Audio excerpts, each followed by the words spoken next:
আমরা পুজো দিতে চলে যাচ্ছি সান্ডাসটিডির মন্দিরে। সেটি হুগলি জেলার চুঁচুড়াতে অবস্থিত। কথিত আছে এটি পুরো 500 বছর পুরনো ও খুব জাগ্রত আর রহস্যময়। ভাগীরথী দক্ষিণ তীরে এই মন্দিরটি অবস্থিত। এই মন্দিরটি প্রতিষ্ঠার আগে ছিল জঙ্গল আর মহাশ্মশান। সেখানেই বাস করত ব্রাহ্মণ দিগম্বর হালদার। কথিত আছে এই ব্রাহ্মণকেই মহাদেব স্বপ্নাদেশ দিয়েছিল যে আমি ভাগীরথীর জলে আছি, তুই আমাকে উদ্ধার কর। সেই কথা মতনই রথযাত্রার পরের তৃতীয়ার দিন নীলমণি জেলের সাহায্যে জাল ফেলে মহাদেবকে উদ্ধার করা হয়। মায়ের পুজোর ব্যবস্থা কর। সেই জাল থেকে পাওয়া গেছিল 7টি শিলা, একটি ত্রিশূল, একটি তামার পাত্রে লেখা নিয়মকানুন পুজো করা। সেই থেকে পুজো চলছে। প্রথম দিকে দিগম্বর হালদারই পুজো করতেন, কিন্তু তারপরে আস্তে আস্তে বিভিন্ন পুরোহিত।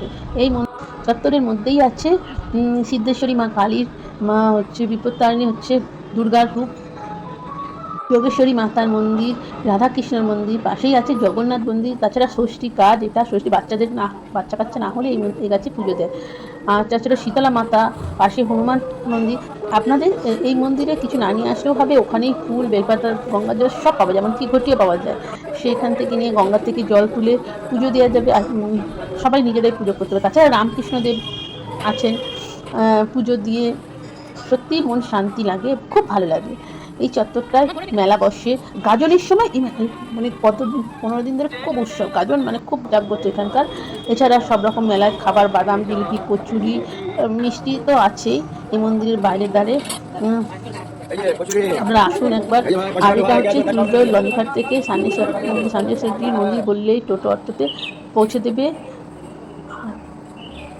ভালো লাগবে সত্যি। জগন্নাথ মন্দিরে জগন্নাথ আছে। আমি মাসে ছিলাম। যদি আমার ভিডিওটা ভালো লাগে লাইক, কমেন্ট, শেয়ার করতে